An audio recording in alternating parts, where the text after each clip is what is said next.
Donna, do y'all have any sharks in Jamaica? Yes, they are, but they don't usually come to the shore. There you go. They stay away. Okay. You have to go to them. They don't come to you. Okay. That's how I like my sharks. Yeah.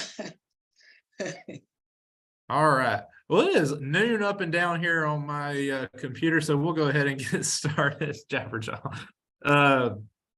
Good afternoon, everybody, and welcome to Gardening in the Panhandle Live, our Managing Pests edition here on May the 18th. We're glad you all joined us. We've got a really awesome session, as usual, planned for you today. And to answer all your questions, once again, we've assembled a great panel of experts. So we'll go ahead and introduce these folks. First up on my screen, from beautiful Walton County, Florida, Evan Anderson. What's up, Evan? Good morning. All right, moving on to the east a little bit, we've got Donna Arnold. Donna, how are you today? I'm doing great. I'm Good. doing great. What county are you in for the folks that may not know? I'm in Gadsden County. Gadsden County, Quincy, Yes. Florida. And just down the hall, we've got Danielle Williams. Yes. Good afternoon, everybody, because where I am, well, I guess where y'all are now, it's also afternoon, but We're it's all one where I am. Yeah. So I'm Danielle Williams. I'm a commercial horticulture extension agent in Gadsden County.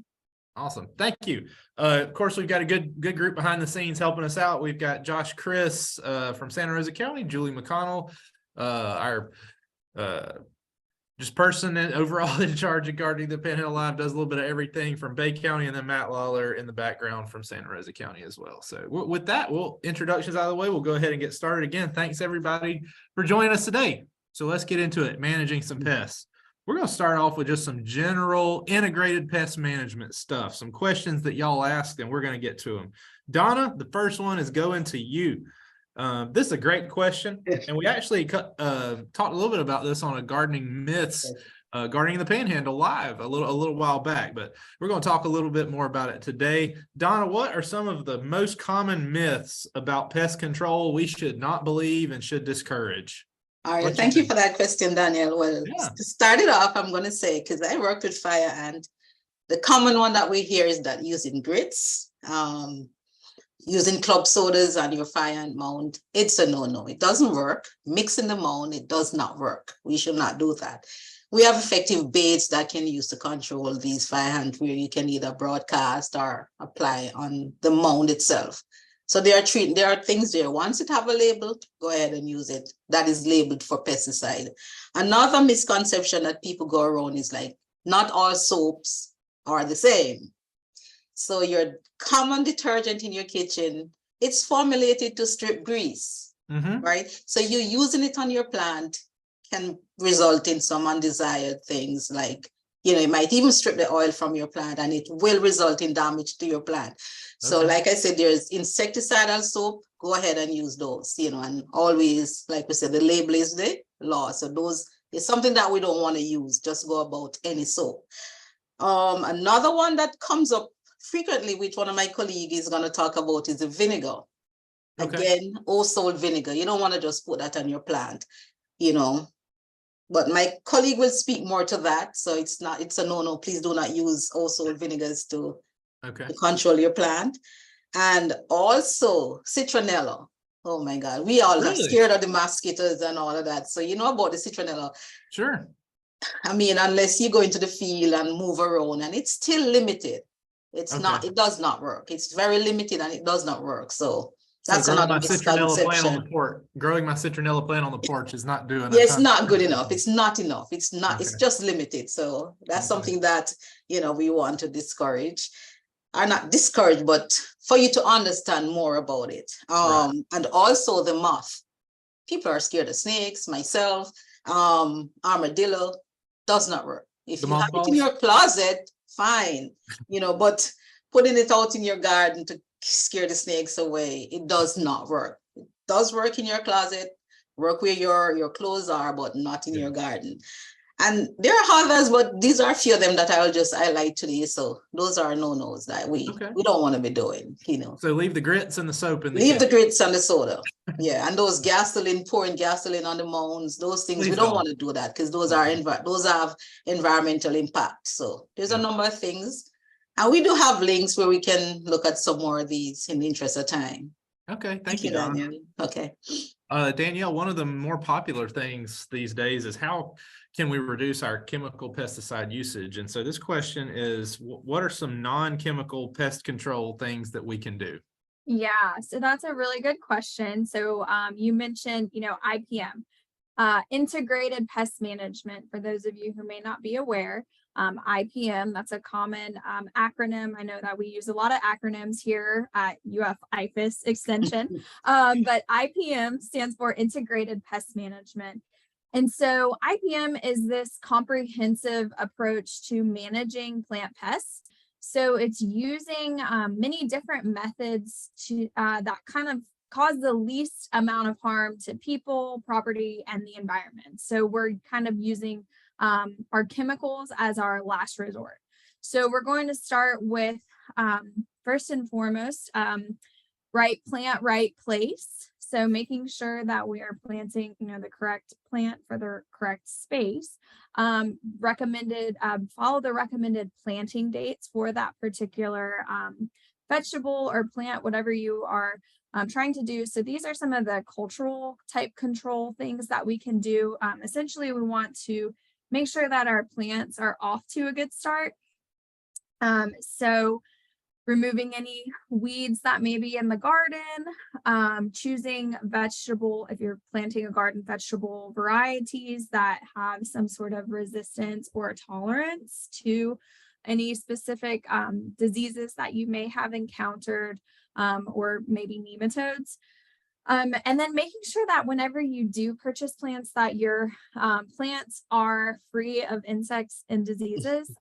So a lot of times people will go to like Home Depot and get, or, one of the big box stores and go to the sale rack and see some plants and want to nurse them back to health. My mom is one of those people, but I always encourage her to go for the plants that are healthy. And just kind of keep an eye on some of like what you may have in the garden. You can plant a diversity of things to try to encourage beneficial insects into the garden that may eat or consume some of our insect pests, and then remove any plants from the garden. So just using some of these cultural control techniques to really try to encourage less pests, and then using I know like there's different types of traps that are available. We use sticky traps to help monitor for different types of insects. There are different pheromone traps depending on which type of insect you may be dealing with. And then there are some non-toxic or less toxic pesticides. I know pesticide is a scary word, but they are considered pesticides that are available that do have a less toxic effect on plants and organisms. Nice. So lots of options without breaking out the chemicals. Right. Okay, very cool. Thanks, Danielle. Donna, kind of piggybacking on what Danielle was talking about with cultural practices and integrated pest management. Yes. One of the things that we can do, as she mentioned, is, amend our watering a little bit. And so this question is how to best water our plants to reduce pests. So what are some things we can do watering wise to reduce those pests and diseases? Okay, I'm going to start and be blunt. It's just do not overwater. Do not overwater. That leads to a number of problems. How can you avoid, not overwatering your plant? You have some soil probe that you can test the moisture level. You can do your finger test. That's for the persons with your common, the homeowners. If you're out in the field, it's good to use like a drip system, a micro irrigation, because the driplets will go directly to the target plant. So you have less water going to different plants. And another thing that people mention is that when you have too much water, you have plants, weeds growing more rapidly. And some of these weeds are host plants for a lot of these pests. So one of the key things is to monitor, reduce the amount of water that you give to that particular plant. And I think that's about it. Just don't overwater. You want to encourage less growth of weeds because they do harbor pests. Right. And I think that's one of the basic things. Keep the water at the base of your plant, Excellent. Keep those leaves dry as much as Yeah, possible. that's basically it's as simple as we can put it. That's right. That's right. You can't control how much it rains, but you control what you do with the water, can't you? Right. All right. Awesome. Thanks, Donna. Okay. Evan, this is a really good question. As Danielle mentioned there's lots of beneficial insects out there that do a good amount of pest control for us. So the question here is, how can we encourage beneficial insects to help deal with the problem pests? And then how efficient actually are they at doing this? So are they actually going to do your pest control for you if you encourage them?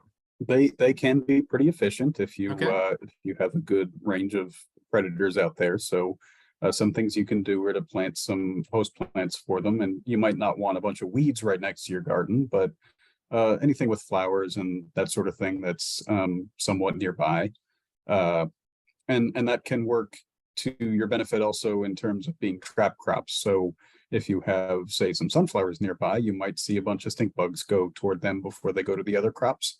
And it might also help to attract some of the beneficial insects. Right. There are beneficial insects you can purchase and release in a garden or greenhouse setting. Whether those actually stick around, those are things like ladybugs, lacewings, praying mantises.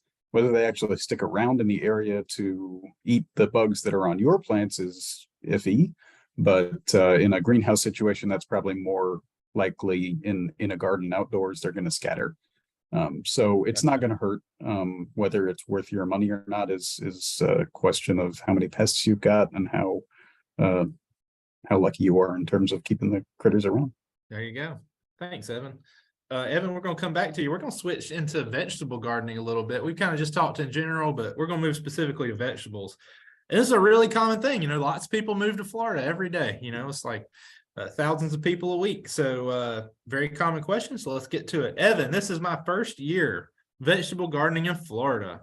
What bugs hit the hardest? So what are the things that we really are going to have to watch out for? There's a bunch out there. We live in Florida where the climate is very conducive to holding a lot of pests around. So off the top of my head, the ones I see a lot are flea beetles, which go after just about everything.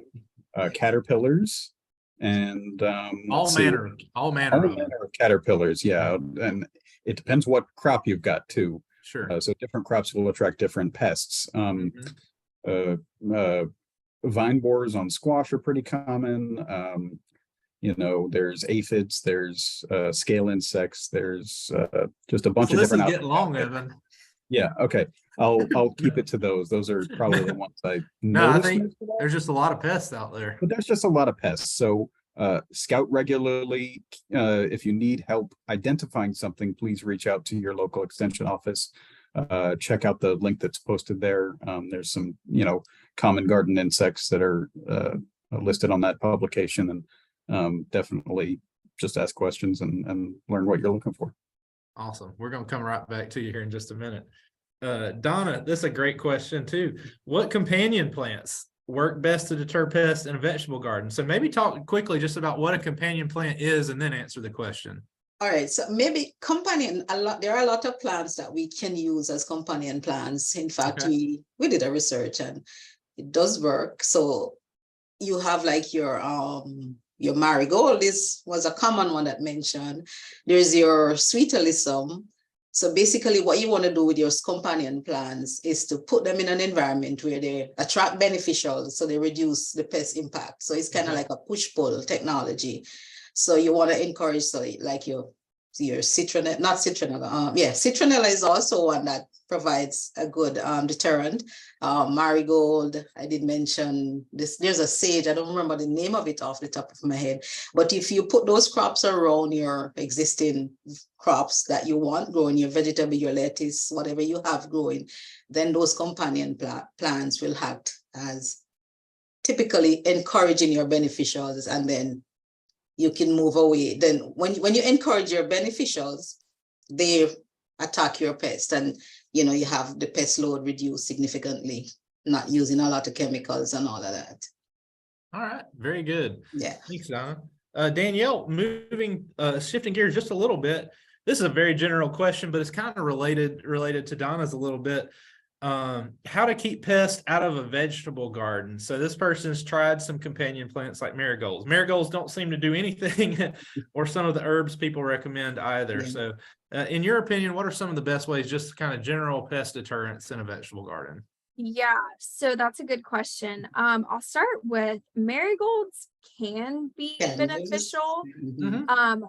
but they're best known for their ability to suppress nematodes as a cover crop. And so when I say cover crop, I mean that is planted, maybe the marigolds are planted maybe 2 months before. You mow them down, till them in. The roots of the marigold have a naturally occurring toxin. Don't ask me the name of that toxin, but it's toxic to nematodes. And so that is where the beneficial properties of a marigold come from.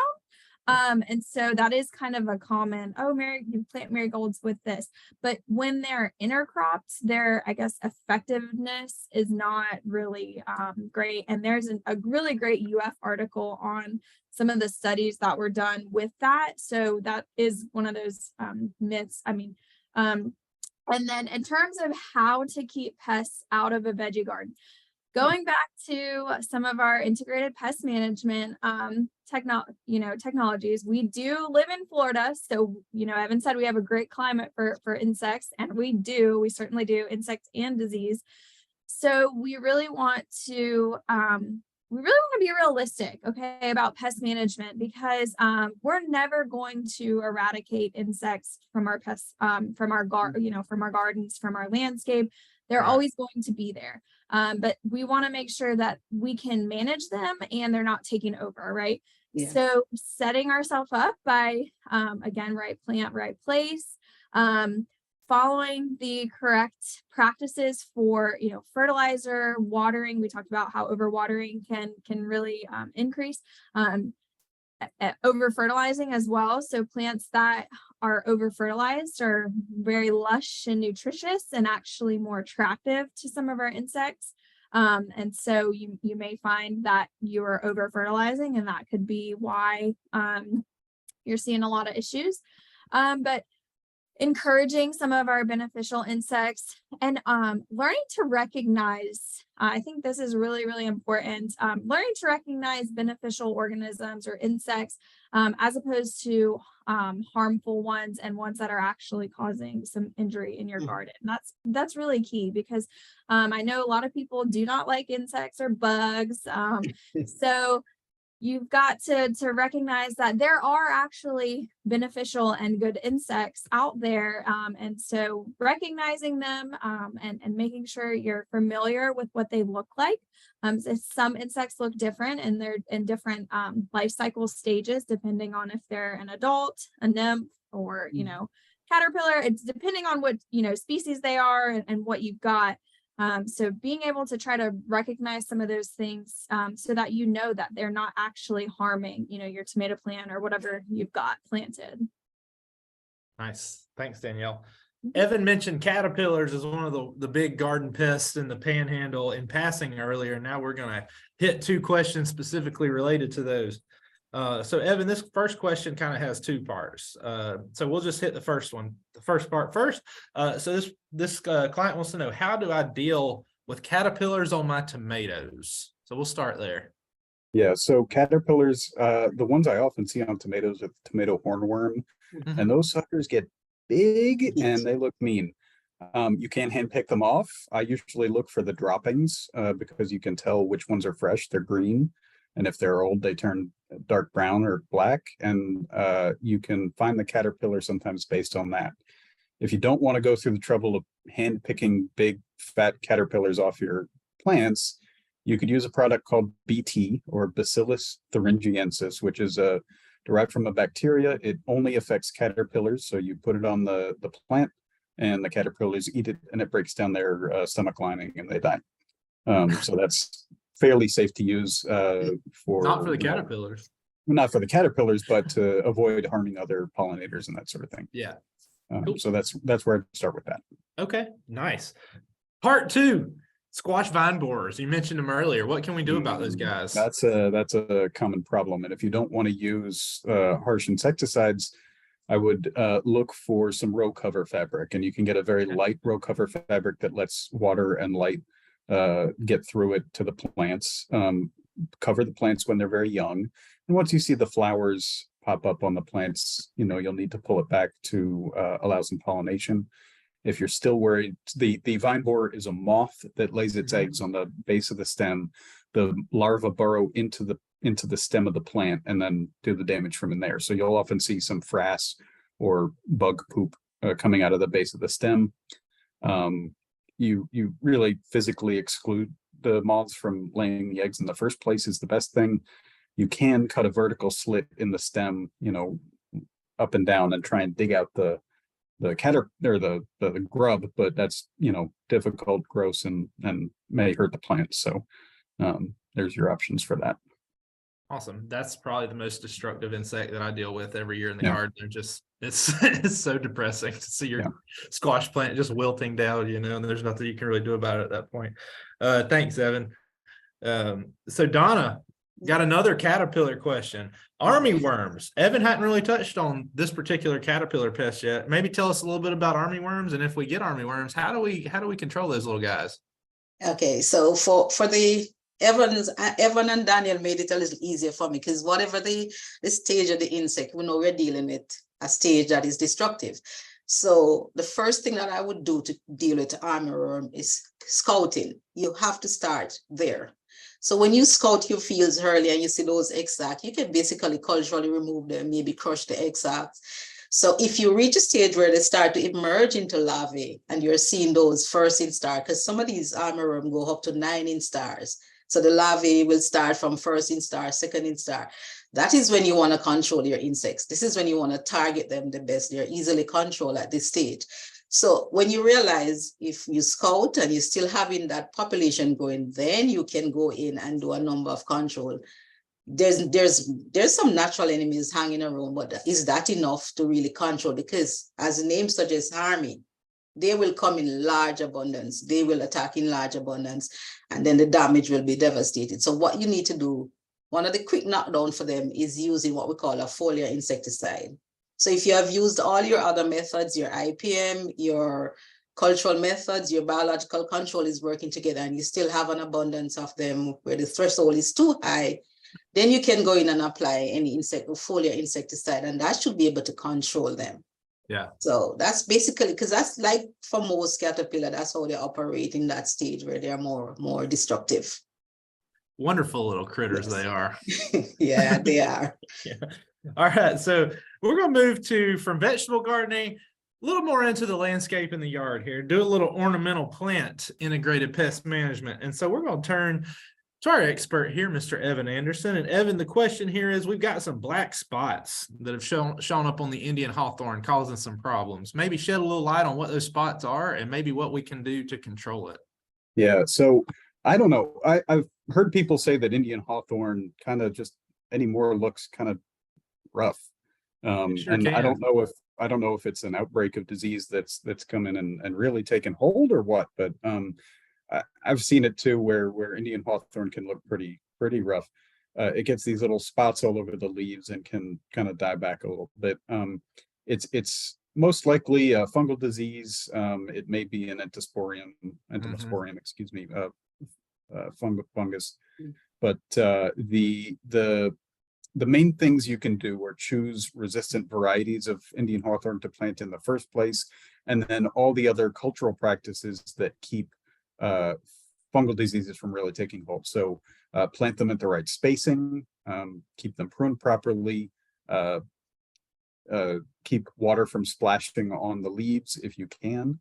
Don't use the big sprinklers that just put water all over them. And then if you do need to, you may use a fungicide to help control the outbreak once it's gotten too bad. Now, the fungicide won't fix the damage that's already been done this year. Right. The plant has to grow new leaves to start looking better again. But as mentioned earlier, we get plenty of rain as it is and lots of humidity. So try not to water those leaves if you can, for sure. That can help. All right, Evan, another question here. some ornamental plants, this time on a native plant. So I've been to, I can't tell you how many times I've been to a nursery and seen milkweed, and they're just covered with these yellow orange insects. And so we bring those home. And so now, Evan, the question is, how do we control those aphids, or should we control those aphids on milkweed that we buy? Yeah, the good news is they're probably not going to kill the plant. The plants can. Well, thanks it's for that. milk. That's good news. It's Yeah. milkweed. It's not, it's a pretty tough plant. So Okay. the aphids probably aren't going to kill it, but they do look unsightly, and they're not doing it any favors. The first thing I would try is take a hose with a sharp jet of water and just knock them off for Okay. maybe a week. Just go out there every day and knock them off. That can help disrupt the reproductive cycle. The other thing you can try is an insecticidal soap. They are soft-bodied insects, and soap, insecticidal soap. Don't just go grab your Dawn dish soap, because that can have some degreasers and things that can damage the leaf cuticle, the kind of waxy surface of the leaf. So get something labeled for use on pests, and you can spray that, and it kind of dries them out and kills them. Nice. So there's some kind of softer methods to use, because we do want to plant that milkweed and attract primarily butterflies. So Yeah. you can't apply those harsh pesticides on there for sure. All right. So switching gears a little bit as well, we're going to just do some general questions that you guys asked. Got some really fun questions here. And Evan, this was a fun one. What is your favorite organic insect control formula? And I think you probably already touched on it earlier. I think I've mentioned my few favorites. I bet you have. Yeah, let's hear it. There's horticultural oil like neem is usually Mhm. something I keep in my tool bag. Insecticidal soap, BT for caterpillars. Gotta have the and BT. then I always like to have a fungicidal spray like copper, which is allowed under the organic rules around. And usually with those products, you can get pretty good control of what you've got. If you've got a big 30-foot tall tree, it's not going to work for that, but Right. we can talk about that if that's a problem. Okay. I will mention that organic products don't mean that it's like safe to chug a big glass of it. So Okay. read the label and use the appropriate protective equipment if it's on there, because organic just means derived from an organic source, and not that it's like safe to get all over you. Exactly. There's a number of organic labeled products that have warning and danger labels on them. So just be Yes. careful. So just be careful. All right. Danielle, this is a great question here. This client says, I see that vinegar is being sold as a weed killer. Is that a UF recommendation? So what's the official party line, and what can you say about some of these type products? So again, we're not gonna go into our kitchen pantry and pull out the vinegar and put it in a pump up sprayer, because that's not what that means. If Okay. the product at the store, whatever store you purchase your gardening stuff supplies from,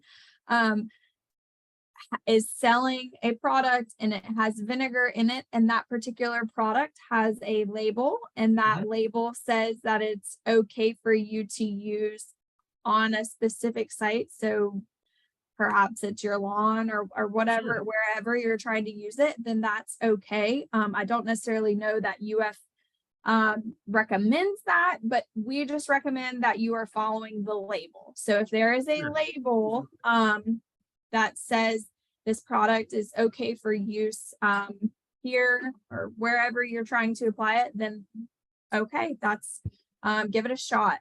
But again, it's important to remember that a lot of herbicides aren't actually recommended for use in vegetable gardens.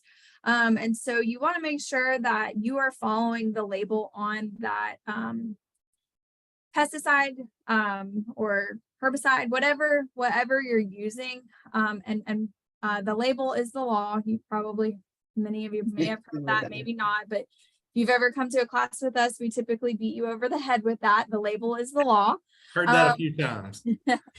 So you want to make sure that you are following that label. And again, the label is there. The company that manufactures that product has done the research, and those are the guidelines and the directions for using it. So you want to make sure that you're following them, because if you don't, then the product may not work for you. And so it's very important to follow the label and make sure that you're using it accordingly. Okay, awesome. Thanks, Danielle. Evan, One of the big issues that we have in Florida are that there are a number of insects that bother not only plants, but can bother us as folks walking around in the woods and in our yards. And so one of those insects are ticks. And so this person wants to know, what's a responsible way to treat for ticks? Could be pets, could be people, wherever you may find harmful ticks. How can we treat those? Yeah, that's a good one because I hate ticks. They're awful. Awful. They're actually arachnids, so Okay. insecticides may or may not be effective on them. You need to choose the right product. So a spider-like creature. They are a spider-like creature related to mites, scorpions, spiders, and all that Okay. sort of thing. So, so they're not an insect. So an insecticide is not guaranteed to work on them. Okay. You can try reducing the amount of habitat they have and food they have. So if there's wild animals around, you can try and discourage them from being around to reduce your exposure to ticks.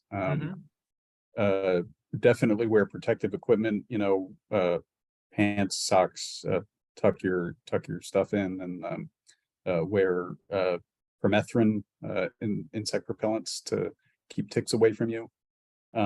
If they're on pets, use a flea and tick treatment. That they might still get on the pet, but as soon as they bite, they die. Gotcha. And a tick, usually for disease transmission, they need to be attached to a human or animal for something like 24 hours to really transmit the diseases that are bad. So yeah, chickens will eat ticks, somebody said in the chat, but I wouldn't guarantee that that's a 100%. So will help me out. What's the opossums? Excuse me. Okay. Yeah. They'll eat some ticks too, but I wouldn't guarantee on them controlling it 100%. Okay. We're linking in the chat. The Texas A&M has a tick app, which has all the informations on ticks that you ever wanted to know and more. If you have questions about what to use to control them, to keep them out of your yard, go there. It has identification stuff. It's wonderful. And that covers the whole Southeast. So go to the tick app on MU's website there. That's some really great information, Evan. Thank you for that. Evan, we're going to stay with you. I used to actually work in the Walton County office, and full transparency, when a strange bug question came in, Evan was always the guy. So y'all are definitely in good hands with these questions. So Evan, the next question, roaches and palmetto bugs. I know they scare a lot of folks, and people spend, I don't know, I'm sure millions of dollars every year, treating for roaches and that sort of thing. So talk a little bit about just roaches and palmetto bugs and how we can kind of discourage that kind of thing from getting in the house. Daniel, I believe you were at Walton County when we had an infestation of roaches in our office. We certainly did. It was seriously gross. They were coming out of my phone, my desk phone, and everything. They were in the phones. I remember that. It was not fresh. The good thing is that we have a lot of roaches that don't want to come inside. So the palmetto bugs are usually one of 3 different kind of roaches that people will look at and say, it's a palmetto bug. They don't want to be inside. They want to be outside, and sometimes they wander in. Sometimes they're, get in a crack. And the thing to do is just escort them outside or squish them. And if you're not scared of them, with your life, don't panic too much. They're not going to hurt you. They're icky, but they're not going to hurt you. The smaller cockroaches, we have a lot of outdoors. There's the German and Asian cockroaches. The German ones are the ones that come inside and live in your house with you. And those are the ones you don't want. Not ideal. Seal up the cracks in your house. Definitely. You can seal up the cracks in your house so they're not getting in, and seal up the cracks in your house. Cleanliness for roaches that get into your house, like the German cockroaches. Cleanliness is very important. Keep everything, no food around and that sort of thing. Are you saying I got to wash the dishes regularly? Yes. You do have to wash the dishes regularly. Sometimes the counter, you can't see all the crumbs that are laying on it. Wipe it down because they're attracted to that. Moist as well. And read over the EDIS publications that we're posting there. There's a lot more about cockroach management. But don't panic. It's a solvable problem. Okay. And just know that not everyone that comes inside wants to live inside. So I'll throw this to you and Donna. Do cockroaches, these roaches and palmetto bugs and associated species outside, what kind of service do they provide? Environmental services? Are they Yes, good they do. outside? Yes. Okay. What Yeah, are they they do. doing? You want to go They're ahead? eating, yeah, Yeah. they're eating just about anything out there and breaking Okay. it all down. So Right. So, yeah, they're useful for the environment. right. So Okay. They're sometimes what happens, decomposers. yes. And if what happened when their habitat becomes like when there's a heavy period of rain, then they're going to look for drier ground. So they tend to wander and get inside. Okay. And that's one of the problem too. And if I may add about the German, you need to eliminate moisture in your house. Mm. That's apart from cleanliness, you need to eliminate any moisture, because they look for that to reproduce. And Okay.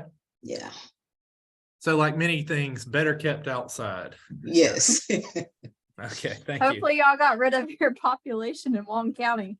It was We better did. the last time I was there, I have to Yeah, say. we did. We haven't seen one in a long time. Thank Yeah. goodness. Well, that's good. That's good. I mean, it may have been correlated with me leaving too. I don't know. So You got him in But, Calhoun now. yeah, they haven't followed me. Evan, next question. This is a fun one. It can be very difficult and very frustrating. So what's the best way to keep birds and squirrels from eating fruit off of our fruit trees that we're trying to grow? So are there some methods that we can use to kind of reduce that? I'll let you know when I figure out the best Yeah. way. Okay. I mean, there's lots of home remedies. Do any of them actually There's work? lots of home remedies. There's things that you can use to distract or repel them. So Mhm. there you can buy sprays that smell bad. You can put up, people will hang shiny, glittery movie objects, old CDs, I've seen that. Yeah, Yeah. stuff like that to try and there's the fake owls or things that look like predators, snakes, that sort of thing. Animals can get used to all these things, so Over it may time. last for a little while and you may have to try something else later.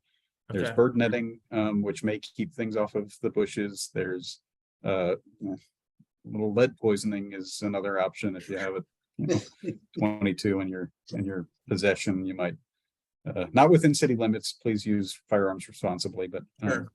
that is a sometimes unpalatable but unavoidable option if you really need to control It's pest a- animals like that. Yeah, unlike a lot of bugs and diseases and things like that, these larger animals, birds, deer, squirrels, hard to keep away. Danielle, do they run into this in the commercial citrus inning? Deer, we've seen some deer. But really, I have not seen a lot of damage from birds. Okay.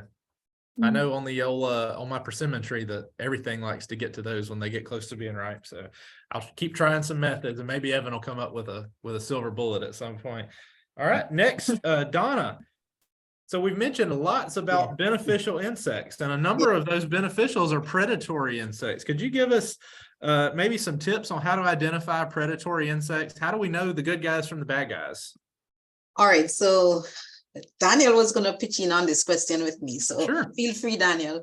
So for predators, predators, some of them will stay still and then they launch. Others will move about in search of prey. But when you talk about your predators, it's I'm getting Daniel, you want to pitch in? Yeah, I'll hop in. Yeah, I'm getting tongue-tied, No yes. problem. So first, I kind of want to just address what predator is. I think that's important. I think it's important to we hear these terms: predators, natural enemies. So an organism that feeds on another organism is what we would call a natural enemy. Right. So insects are natural that are natural enemies are going to be feeding on pest insect species. And so we're considering them beneficial. So we're using the term beneficial. And then when we talk about predators, these are going to be the type of insects such as lady beetles, ladybugs. That's a very common, well-known one that attack different types of insects. And they're consuming what we consider our pest insect species. So we're calling them beneficial, we're calling them predators, or natural enemies. So those are maybe three terms that people may have heard. And so predators are consuming other insects. So we've got lady beetles, that's our common, one of our common. So some of the common ones we'd see, lacewings, flower flies, big-eyed bugs, minute pirate bugs, and soldier bugs. So those look similar to, well, they are a type of stink bug, but they're the predatory stink bug. So recognizing some of the common ones that we have here in Florida, I think is really important, and being able to determine a beneficial a beneficial organism from a pest Nice. organism. And if I may chime in at this point, Daniel, one of the things that we see a lot is where people don't understand the life cycle of the insect, and you might see the lady beetle larvae, and it's scary as hell. But we would love to leave them, because that is one thing that we need to let people understand. There are different stages in the insects, and if you see some of these stages, you think they're a predator or a pest. You think they're a pest, and you get frightened. But please be aware that there are different stages, and some of these are scary, but this is when they do most of their eating in their larval stage. So this is when they're important. So please be aware of that. So if you're unsure, like Evan said, call your local extension office to be sure that you're not getting rid of a beneficial insect or pest. That's a really great point. Beneficial insect, yes. And so to follow, go ahead, Danielle. Oh, I was just gonna, I think, lead into what you were probably gonna ask next, so I'll let you ask it. All right.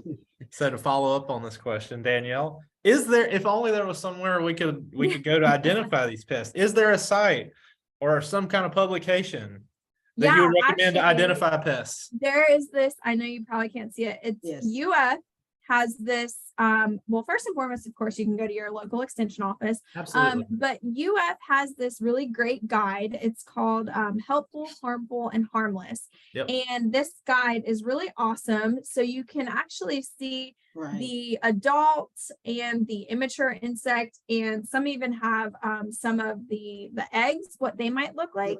And so it's an easy, quick little guide that it's really, really great. So it's got a lot of the common things that you may see in a garden or in a landscape. It's sold through the UF bookstore, $18, and it's well worth it. I highly recommend. It goes through, the harmful ones are going to be listed in red, and you're going to see some of the different life cycle stages of those organisms, so that you can start to familiarize yourself with that. So I would highly recommend this. A lot of people like to use apps on their phone. I'm probably behind and really need to adopt this, but I have used the app iNaturalist before, but I haven't used it in a very long time. I've heard of people using Google Lens to identify things. I think that's it. Google Lens, is that right? I'm not very technologically savvy, so I couldn't. There's a picture of this, and there's a picture insect. Those are okay. Yes, that's right. Donna, you showed me that. Yes. So you have so those are some great tools, but ultimately visit your local extension office. We like to check out things, and we're happy to help identify things. We get calls and pictures and people walking in all the time. So that's what we're here for. Awesome. Thanks, Danielle. And so that guide is there posted in the chat. So if you're interested in learning a little bit more on how to identify good bugs and bad bugs, definitely hit up that Helpful, Harmful, Harmless. It'd be well worth your time and your money to purchase that, I think. So Evan, I've seen a lot of this right now, even my own yard. What are some options for discouraging armadillos from digging in your lawn? That is a tough one, because armadillos are kind of in their own little world when they're out there. They are. They have no clue. They have a little shell, and they have no clue what's going on around them. They don't need to, because they just roll up in a ball and nothing can hurt them. The thing that they're looking for is insects underground. So if you have an abundance of grubs or earthworms, that's what they're going to be attracted to. Stop overwatering your lawn. Good. And don't pretend you're not doing that, because I've seen everybody out there, you're all over watering your lawn. Stop doing that. Don't overwater your garden either, or your landscape beds. If you do have an outbreak of something like grubs, you can treat for those to help keep the food supply down. Okay. And then if you still can't dissuade the armadillo, you may have to try trapping it, which is, they're not attracted to bait, so it's difficult. You might have to find their hole and put a little funnel that goes into a cage and hope that they go in there. The only other option I'm aware of is, again, shooting them. Yeah, armadillos are tough to deal with. Yeah. Or wait till they walk into the road and get killed. I see them all over the place. They love to get run over by cars. So Unfortunately, yeah, Too they long often before it takes wind care up of there. All right, so we've only got a couple questions left, but these are two very good questions. And Donna, the first one I'm going to Yeah. send to you since you've done quite a bit of work with this Yes. particular pest, and this is fire ants. So maybe you could specifically talk Okay. about fire ants and how to discourage them from being in your yard and get rid of them if you do have them. All right, so fire ant, it's like a case that we have to coexist with them at this point. It's really hard to get rid of them. So one of the things that works effectively, as I said before, was bait. When you bait, you can do both. It's good to do bait, we do broadcast, and you can do mound treatment. If you're doing mound treatment, be sure to put it like around the mound.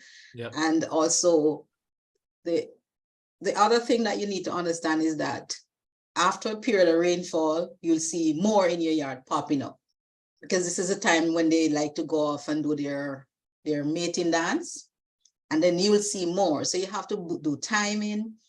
Using bait is effective. That's one of the best thing, to use to control these. So bait them. I usually talk about, if you're going to use things that don't have label, like your hot water, you have to be careful not to harm yourself. So apart from that, it will work around your walkways, your places like that, but it's not encouraged because you can hurt yourself, and you have to be extremely careful with that. So whatever method you use, I usually encourage the bait, because it's very effective. Okay. Against Thanks, them. Donna. People spend that's another one of those things. Yeah. Folks spend a lot of heartache and a lot of dollars to try to get rid of them every time, every something year. that we have to just live with, coexist for now. Gotcha. All right, thanks, Donna. And we're gonna finish up here with an interesting little question. Somebody wrote in, said, sometimes I just feel like giving up.